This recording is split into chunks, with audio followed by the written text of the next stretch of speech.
Hi, I'd like to show you a little tip.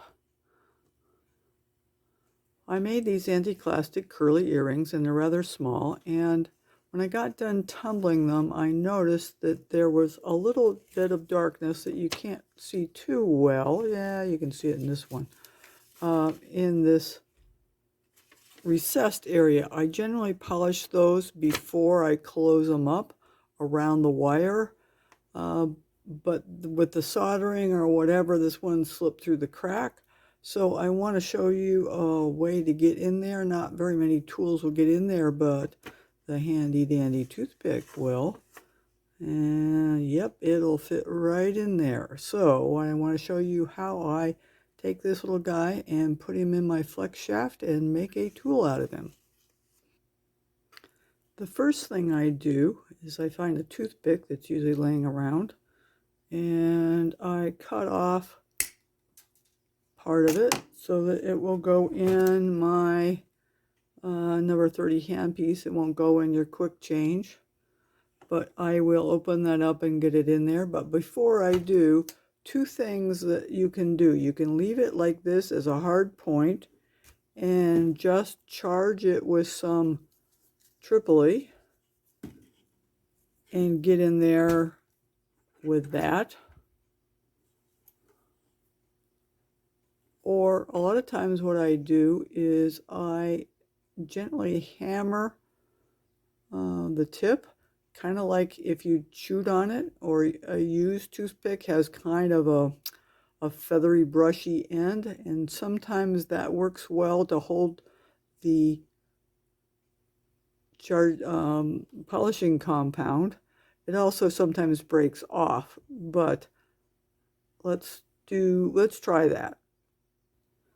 It doesn't take much to fracture that end and soften it up.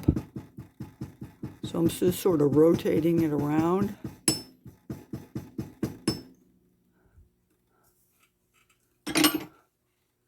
And you can see now that it's a little bit more of a broken end there. I'm not getting a good focus here. Okay. I've gone ahead and chucked it up in my number 30 handpiece, and I'm just going to charge it a little bit with the Tripoli. Try to get a little bit kind of embedded into the wood fibers there. And then it's just going to be a little going in and cleaning up. See how nicely that fits right in there, nice and tight?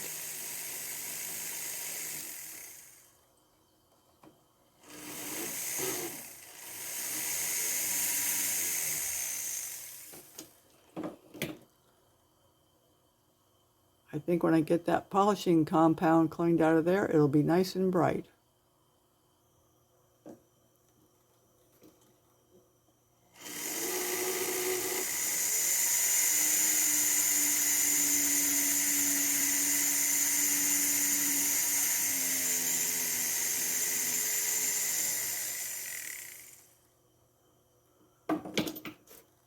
Switch to a little Zam for kind of a final brightness, and that will do it. Easy peasy.